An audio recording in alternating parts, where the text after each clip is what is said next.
سنت مؤکدہ کے علاوہ بھی کچھ نمازیں پڑھنا اللہ کے نبی صلی اللہ علیہ وسلم سے ثابت ہے، آپ نے جن کے بارے میں بڑی تاکید کی، مگر آج شاید ہمارے اس معاشرے میں یا تو ان کی اتنی اہمیت سمجھا نہیں جاتا، اور سمجھا بھی اگر جاتا ہے تو اس پہ عمل نہیں کیا جاتا۔ خاص کر اگر میں سارے دن کی نمازوں کی اگر اس پر روشنی ڈالیں تو ان میں سے جو مغرب کی نماز سے پہلے کی 2 رکعات ہیں وہ ہمارے ہاں بالکل ہی ایسے سمجھی جاتی ہیں جیسے یہ پتہ نہیں کوئی بدعت ہے، یا اللہ کے نبی صلی اللہ علیہ وسلم نے تو یہ پتہ نہیں پڑھی نہیں۔ اور کئی ہماری مساجد میں اس سنت کو ایسا آؤٹ کر دیا کہ ابھی مؤذن اذان والے مائک پہ ہوتا ہے اور امام صاحب مصلی پہ پہنچے ہوتے ہیں۔ اللہ کے نبی صلی اللہ علیہ وآلہ وسلم سے جو مغرب کی نماز سے پہلے نوافل پڑھنا ثابت ہے، آپ غور کیجئے ان روایات کو سن کے کہ ایک روایت ہے اللہ کے نبی نے فرمایا بین کل اذانین صلاۃ، بین کل اذانین صلاۃ، 2 مرتبہ آپ نے ارشاد فرمایا ہر 2 اذانوں کے بیچ میں نماز ہے، اور 2 اذانوں سے مراد ایک جو مؤذن اذان پہلے کہے اور دوسری اذان سے مراد اقامت ہے جو نماز سے پہلے تکبیر کہی جاتی ہے۔ آپ نے فرمایا ان 2 اذانوں کے بیچ میں نماز ہے، 2 مرتبہ آپ نے فرمایا، اور تیسری مرتبہ آپ نے فرمایا لمن شاء، جو تم میں سے چاہے۔ یہ روایت صحیح بخاری شریف کی ہے، حدیث ضعیف بھی کوئی نہیں ہے، منسوخ بھی کوئی نہیں۔ اللہ کے نبی نے 2 مرتبہ فرمایا،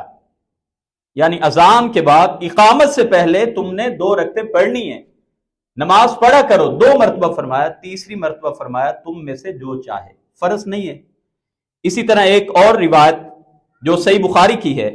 آپ نے فرمایا صلو قبل صلاۃ المغرب، مغرب کی نماز سے پہلے نماز پڑھا کرو، آپ نے 2 مرتبہ فرمایا۔ قال فی الثالثۃ لمن شاء، تیسری مرتبہ فرمایا جو چاہے۔ کراہیۃ ان یتخذها الناس سنتا،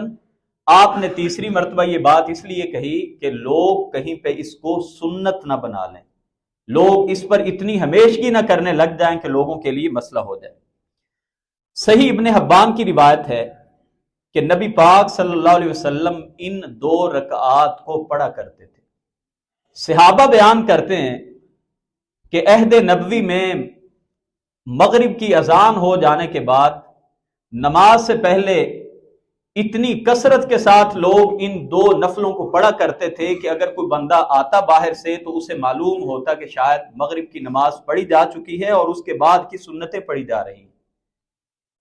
اتنی کثرت سے پڑھتے تھے۔ اور حضرت انس رضی اللہ تعالیٰ عنہ بیان کرتے ہیں، صحیح مسلم شریف کی روایت ہے، اب 2 روایتیں صحیح بخاری شریف کی اور ایک صحیح مسلم کی حدیث ہے۔ حضرت انس رضی اللہ تعالیٰ عنہ کہتے ہیں ہم نبی کریم صلی اللہ علیہ وسلم کے دور میں یہ 2 سنتیں ادا کیا کرتے تھے۔ پوچھا گیا نبی پاک صلی اللہ علیہ وسلم نے آپ کو کبھی روکا نہیں؟ تو آپ نے فرمایا فلم یأمرنا ولم ینہانا، آپ نے ہمیں نماز پڑھتے ہوئے دیکھ کے نہ آپ نے ہمیں حکم دیا نہ آپ نے ہمیں اس سے روکا۔ گویا کہ مغرب سے پہلے کے جو 2 نفل ہیں نبی پاک صلی اللہ علیہ وسلم کی تینوں سنتیں اس میں موجود ہیں، قولی بھی،